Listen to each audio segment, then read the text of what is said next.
Cabin kits like this go for $25,000 or more, and that doesn't include assembly. I knew there had to be a more affordable option, so I planned every detail, bought all the materials individually, and built this 2-story, 12 by 20 foot cabin myself for just under $12,500. In this video, I break down exactly how I did it, from every board and nail to what it all cost, so you can see what's really possible when you take control of a build. And don't worry, you don't need fancy tools or a construction crew to pull this off. I'm Kyle, and this is Wicked Alaska. You can follow the cost tracker to see how much we've spent as the building goes up.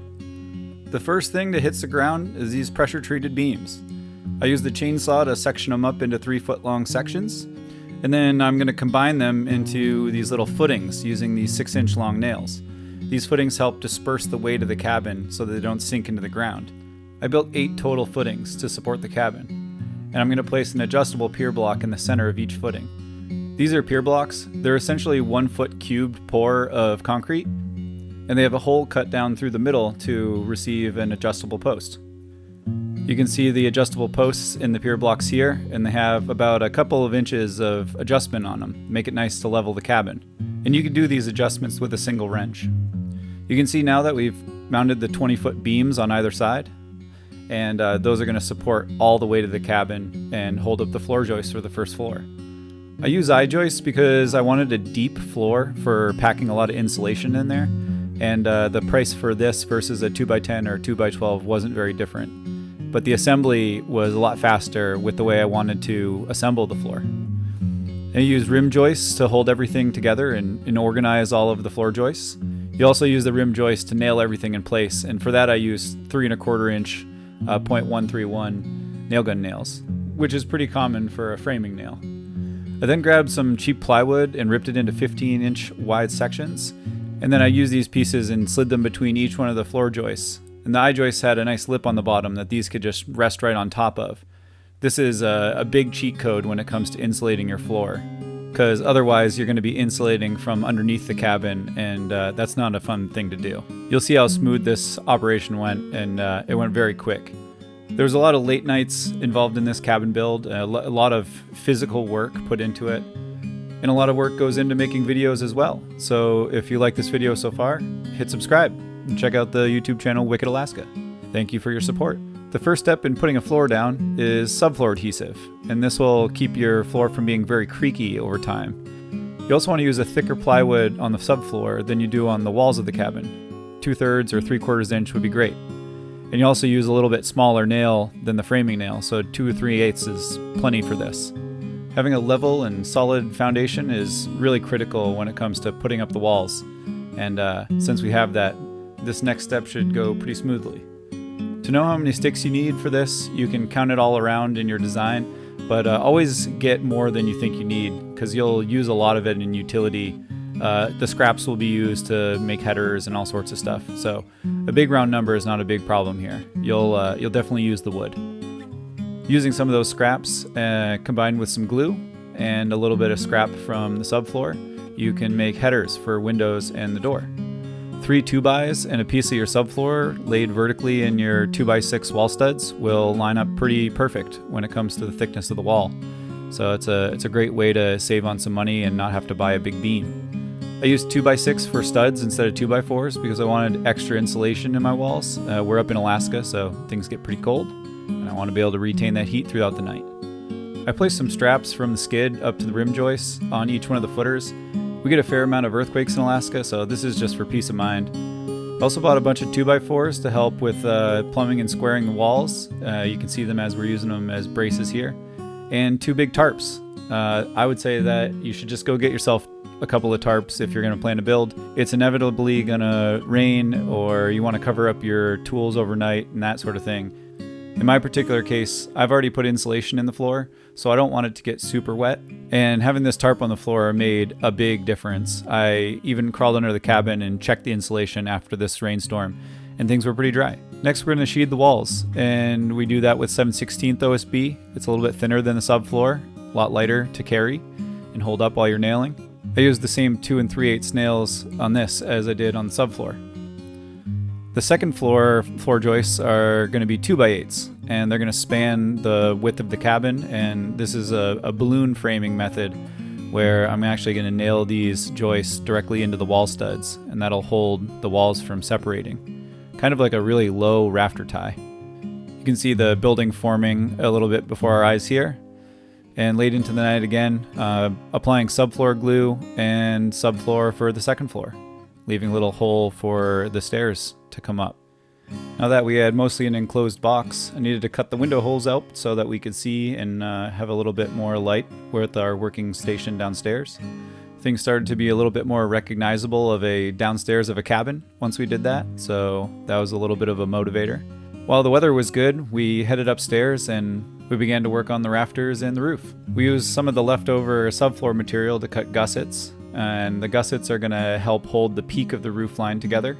They're essentially a collar tie. I'm doing it this way to maximize the head height in the upstairs floor. There's already going to be a little bit of a low ceiling up there, but I think there'll be plenty of height available if I walk down the center of the room. I then got a fresh stack of 2x8s. I'm going to build the rafters out of 2x8s and these gussets that I cut before. And I'm going to make sure that every interface is smothered in wood glue, and I'm going to nail gun them together. I used the 2 3/8 nails because the longer nails would just poke out the other side, and the 2 3/8 nails were plenty long to hold this. You want to use a whole bunch of them in here. You don't want this triangle to ever separate. I think I put a nail every maybe 2 inches apart from each other, up and down. To prevent the roof from lifting in high winds, you use hurricane ties. There's a special nail that goes into these brackets, and they are Simpson Strong Drive nails, 1.5 inches. I'm sure you could use a different nail, but the diameter needs to just match up with the holes in the brackets.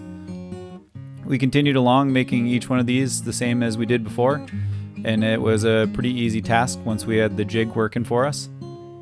You can see the spacers between each one of these rafters. We blocked up a couple of the 2x4s that we were using to help brace the walls when we were putting them together. These worked great, and again, just using all the materials that we bought. We put in several hard days in a row, and we need a little bit of a break, so we used the tarps and we put them up over the rafters, so that way we could leave the cabin and come back another weekend. It's looking pretty nice up here, and I think there's going to be plenty of headroom. The tarps were keeping things really dry, so we started working on drying out the cabin from the bottom up. We put up a bunch of Tyvek, and we used some staples to put that Tyvek up.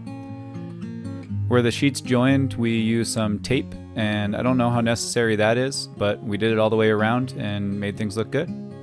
Next, we're going to put the windows in on the downstairs, and to do this, we caulked around the entire windowsill, and then slid the windows in, leveled them, and after they're good and level, you can go ahead and screw them in from the outside.